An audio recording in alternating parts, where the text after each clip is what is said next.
Hey guys, and welcome back to the channel. Welcome back to the first time watching and review series where we watch films for the first time and review them. Today we're continuing our Friday the 13th franchise, of course, and we're watching the next installment, and that is Friday the 13th Part 3.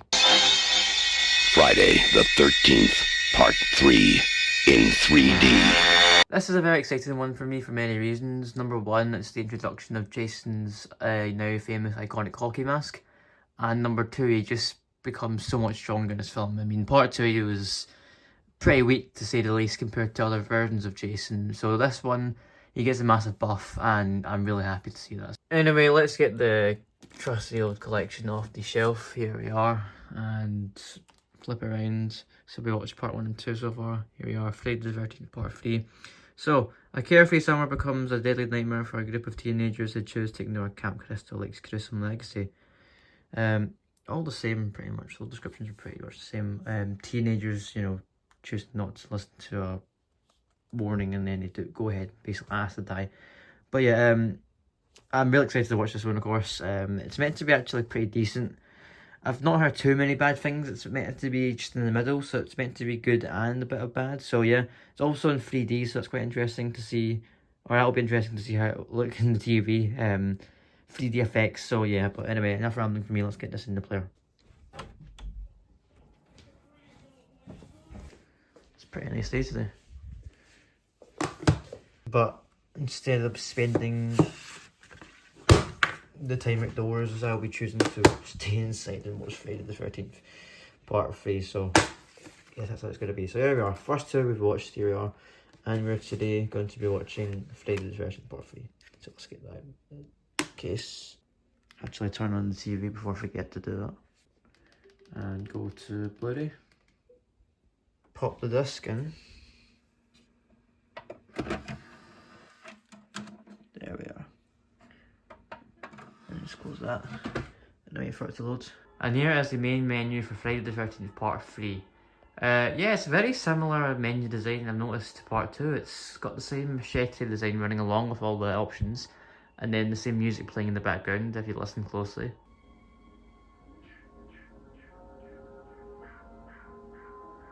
Yeah, it's Jason's breathing in the background alongside that eerie music, which I quite like. It's pretty similar. You have the scenes there, extras and all that, but let's actually press play on the film and get started, so I'll see you after the film. I've also just noticed this as well. Pressing play, you actually get the options to play a 2D version and a 3D version. So that's pretty interesting, but I think I'll stick to 2D version because I don't have 3D glasses and I'll just look pretty weird. So yeah, anyway, see you after the film.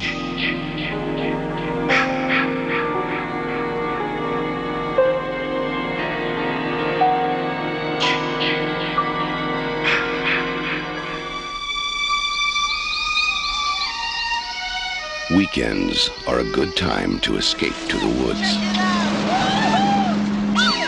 Unless the weekend begins with Friday the 13th. Because 13 is an unlucky number.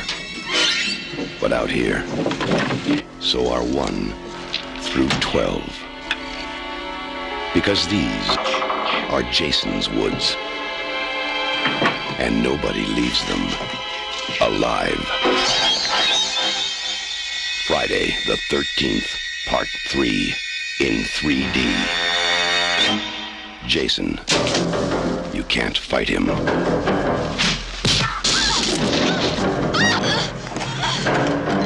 You can't stop him. And now, you can't even keep him on the screen. Friday the 13th, Part 3 in 3D. Now, when it comes to killing in Jason's woods, Jason will come to you. Friday the 13th, Part 3 in 3D. A new dimension in terror. It will scare you.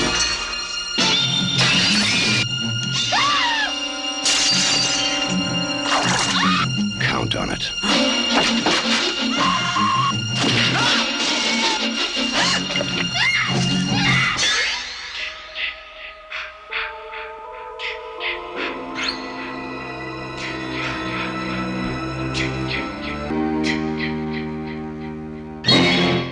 So, Friday the 13th, part 3, yes. After having just finished watching this movie, I actually was quite happy to say that I really enjoyed it, and it was a good sequel and continuation of the franchise. Jason definitely got a big and massive buff in this film. That's really what comes to mind when I think of this film, and that, as well as the introduction of the famous now iconic hockey mask, is the two really main things that make this film stand out for me. Otherwise, if it wasn't for that, this would be a pretty generic and just another entry that I wouldn't think too much of in the Friday the 13th franchise. Jason, of course, became much stronger. He was more menacing and more powerful in this film, which is one of the factors that make him more scary, in my opinion, for this film.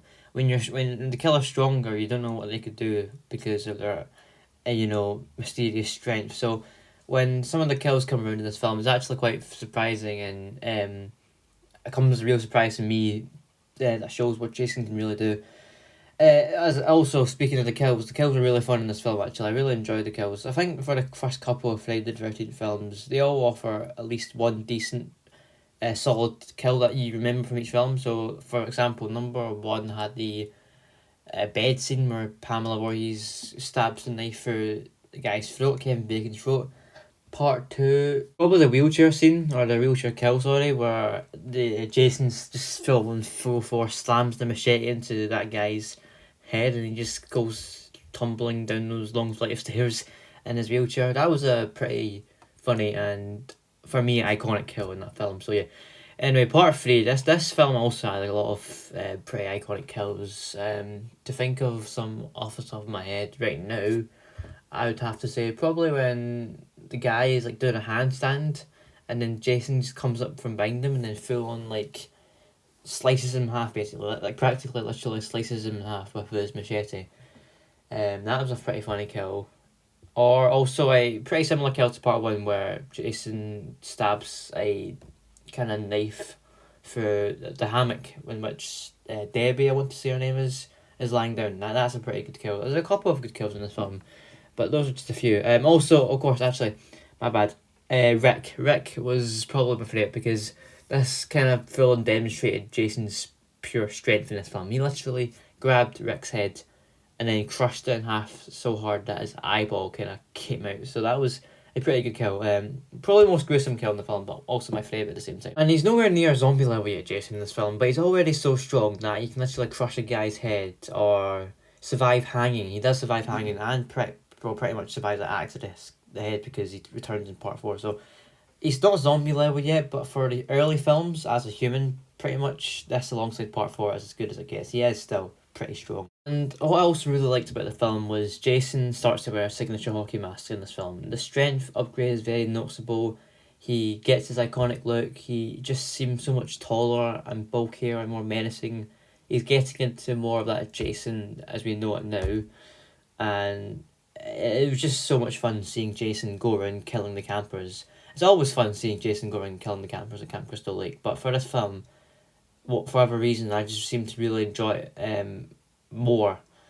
I'm not necessarily saying this was a better film than part 2, but the kills in this film and with Jason now acquired that more strength, it makes for a more entertaining watch, in my opinion. So I feel like some of the kills I would take over part 2, but part 2 is still a better film in my opinion, if that makes sense.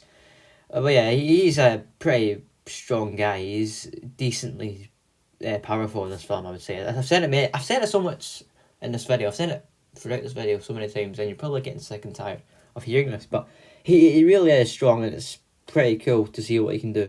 I'll stop talking about Jason and how strong he is in this film because that's pretty much all I've talked about in this video, and the kills, and we'll move on to my negatives. So those were my positives of the film. They were all the stuff I really enjoyed. Let's get into the issues of this film, because as much as I like this film, there's also some issues, and it's pretty obvious what they are. So the first thing is the literal copy and paste plot. It's always a campman-like setting, a group of stubborn teenagers who are questionably stupid, that the funny massacre literally is inevitable, and then our hero Jason kills them all. That is where it gets a bit of an issue for me. It's the same thing, it's literally nothing new. Part 1 was fine because it was the first film, part 2 was a bit okay because it was the second film, part 3 they've not changed anything at all, apart from Jason.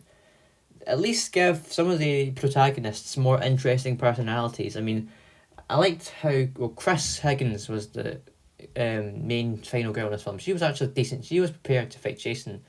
She actually had an encounter with him prior to the events of the film, so she was actually okay, but the rest of the group was pretty meh. I didn't really find anything interesting about any of them. They were all really dry characters.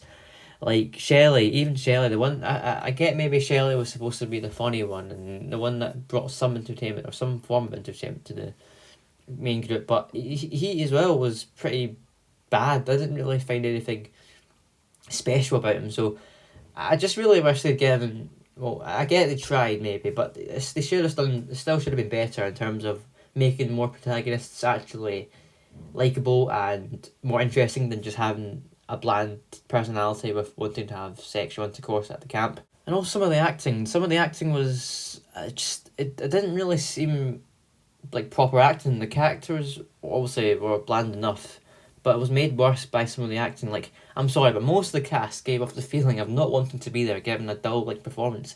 It's really obvious when it happens. You could tell in their expressions or actions that they're not really wanting to be there. They're just there for the sake of it. It's like almost like they're forced to be there, and they just don't really want to be there. They'd rather be anywhere else but in that movie set. Yeah, also the 3D effects. The 3D effects are something that I didn't really honestly seem to mind at all. They didn't really bother me. I actually assumed I would be slightly annoyed by them, but they were actually fine, and at the end of the day it was just the 80s. It was all goofy and campy, and it was just a lot of fun, you know. Some of the kills actually looked pretty funny, and that's, I think, one of the main things what makes this film good in my opinion. So yeah, but anyway, overall I did really enjoy Friday the 13th Part 3, and I still do think Part 2 is better than this. Part 2 probably than Part 3 than Part 1, but it's still a solid film actually, and Jason was so much fun to watch in this film. He was, the actual strength upgrade he got in this film was unreal. So anyway, yeah, I'll give this film a 3.5 out of 5 stars and a 7 out of 10. Thank you for watching this video, guys. Stay tuned for the next Friday the 13th first time watching and review video, which is going to be, of course, Part 4, the final chapter. Big one coming up right there. Looking forward to checking that one out, as considered by many as one of the franchise's best. Don't forget to like, comment, share and subscribe if you want to. And until the next video, bye bye.